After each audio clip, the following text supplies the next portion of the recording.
Rajshahi medical বিশ্ববিদ্যালয়ের VCK Awami লীগের দোসর ও দুর্নীতিবাজ আখ্যায়িত করে তার গালে প্রতীকী স্যান্ডেল দিয়ে পেটানো হয়। আজ দুপুরে রাজশাহী মেডিকেল বিশ্ববিদ্যালয়ের সামনে মানববন্ধন থেকে এই কর্মসূচি পালন করেন সাধারণ মানুষ।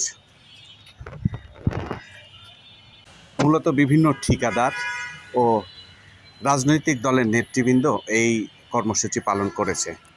কর্মসূচিতে নেতৃবৃন্দ বলেন, এক সময় শিবিরের রাজনীতি জড়িত ছিল।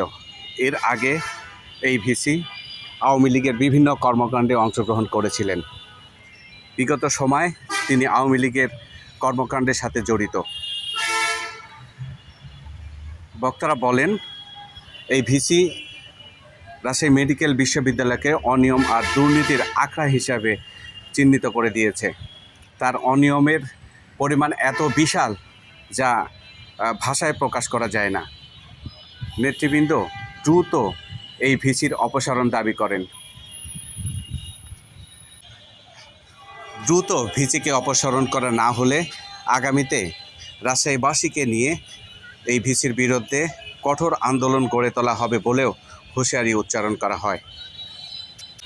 মানববন্ধনে বিএনপির সিনিয়র সহসভাপতি নজরুল হুদা বলেন, এই ভিসি নিয়োগ হওয়ার পর থেকে রাজশাহী মেডিকেল বিশ্ববিদ্যালয় অনিয়মের আখড়ায় পরিণত হয়েছে।